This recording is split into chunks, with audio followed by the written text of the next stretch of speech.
Hello and welcome to Stories of the Sun and Moon, told by me, Dawn Nelson, a professional storyteller with a passion for nature, landscape and heritage connection. As we follow the Wheel of the Year, I will be sharing folk tales from the English and Scandinavian traditions that focus on the sun and the moon, the light and the dark, the day and the night. So here we are at Lammas, a festival that celebrates the arable crops in the fields and the harvest which will consume much of the time of those working the land this summer. They will make hay while the sun shines, harvest the oats, wheat and barley, and some may create corn dollies to bless next year's crops. This story tells of a farmer who thought perhaps his wife got a better deal than he did, working in the house rather than the fields, and celebrates the feminine energy of the moon and how we need both the light and the dark, each of us playing our roles in order to have a successful harvest.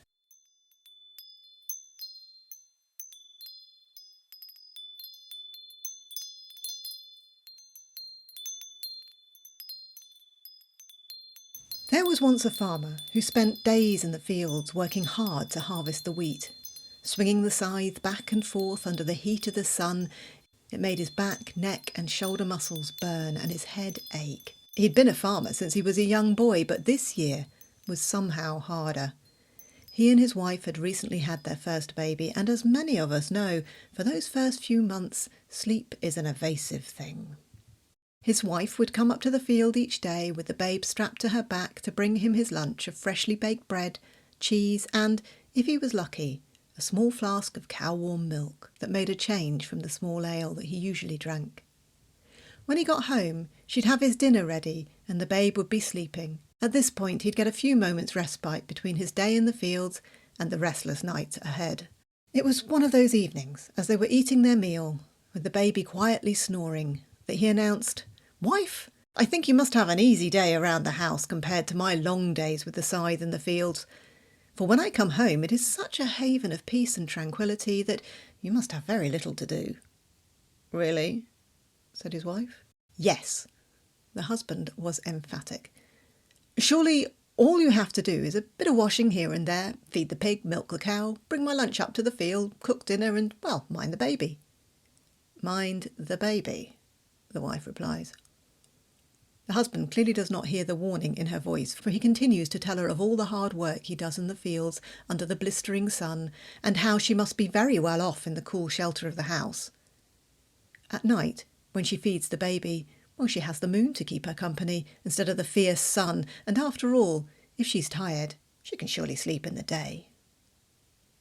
Whilst listening to this talk, the wife has calmly been tidying away pots and dishes, sweeping the floor, rocking the baby who has been woken by this diatribe, and thinking of how she would dearly love to spend the day in the fields in the sunshine with the merry skylarks. "Okay," she says, interrupting whatever it was the husband was adding to the long list of advantages his wife enjoys. "How about a swap?" "A swap?" "Yes, swap. I'll go out into the field for the day. You stay at home and mind the house. I'll even take the baby with me if you like. He'll be okay strapped to my back." The husband sits forward in his chair. "You sure? It's hard work wielding that scythe." "I'm sure I'll manage."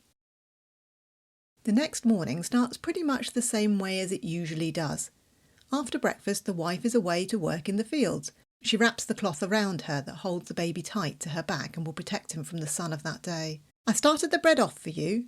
The wife points towards the dough that's rising beside the fire. "The pig needs feeding, the cow milking and putting out in the meadow. Oh, and—" "Don't worry," says the husband. "I know. Scrub the floors, wash my smalls, cook the dinner. I've got it. "Okay," says the wife. "I'll see you at noon with my lunch, and can you bring some fresh water from the well, please? I get awful thirsty feeding baby." And with that, she picks up the scythe and heads through the door. The husband sets to work doing the chores. He thinks to himself, if he gets everything done quickly, then he'll be able to sit with his feet up for a couple of hours that afternoon. First up, he goes out to the sty and feeds the pigs, and then to the barn to milk the cow. As he's watching the bucket fill up, he thinks fresh butter would be delicious on their bread tonight, and wouldn't his wife be surprised if he'd made that too? After all, it had been a few days since she'd managed to get to making some. He takes the milk into the house, finds the butter churn, and sets to making the butter. It's thirsty work, and so he heads down to the cellar and pours himself a half a small ale to accompany his job. As he's in the cellar, he hears an almighty clatter from upstairs and a grunting, slobbering noise. He rushes up the cellar steps to find he actually left the pigsty open. And now the pig's got into the kitchen, knocked the butter churn over, and is licking up the buttery milk that is pooling on the slate slab floor. He sighs, puts the pig back in the sty, makes sure the door's locked, and starts to clean up the mess on the kitchen floor. It's then that he remembers he forgot to bring his ale upstairs. Going back down to the cellar, he finds that in his hurry to get upstairs, he didn't actually turn the tap off on the barrel to the small ale, and now the barrel's empty, and the ale is lapping around his ankles on the cellar floor. By the time he's finished cleaning the kitchen and the cellar, it's noon, and he hasn't baked the bread for lunch, nor has he let the cow out into the meadow. He doesn't have time to take lunch to his wife, or more to the point, as the bread isn't cooked, anything to take, and so he decides she'll manage without. He knows he needs to let the cow out, though, or it will not have eaten and not give them milk, but the meadow is a good distance away. And then he has a thought. The roof of the house is earth and grass, and he could easily get the cow on the roof using the slope at the back of the house. He'll attach a rope to the cow, run it down the chimney, and attach it to his ankle, so if anything happens to the cow, well, he'll know. He does all of this, and goes back into the house to attach the rope to his ankle and make a start on dinner, for he knows the stew will take time and he does need to make bread. Meanwhile, in the fields, the sun has passed over and the moon has joined it for the afternoon, and the wife is wondering where her lunch is. She has indeed been resourceful and on the way to the field collected a little extra water, but her belly is grumbling and so is the baby.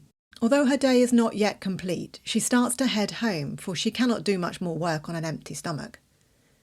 As she walks across the fields, she hears an almighty racket coming from the house. It sounds like her husband shouting and a cow bellowing. As she approaches, she sees the cow, their cow, dangling on a rope from the roof, and she rushes over to cut it loose with her scythe before it chokes. As she does this, she hears a screech from inside the house. She goes in through the door to find her husband hopping around the kitchen, brushing smouldering ashes from his breeches and a rope snaking around his ankles. For what she didn't know was that as the cow fell off the roof, the husband was pulled up the chimney, and as she cut the rope to the cow, he has then fallen back down the chimney and landed square on what was thankfully a dwindling fire.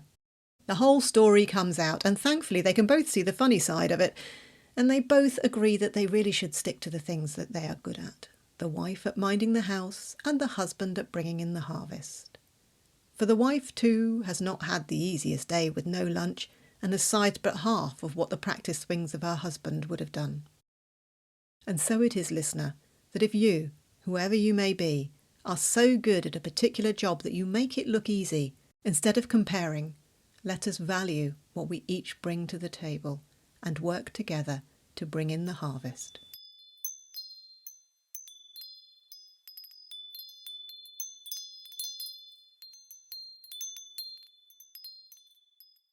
This story is an old folk tale originating from Scandinavia and was collected by Asbjørnsen and Moe and retold by me, Dawn Nelson.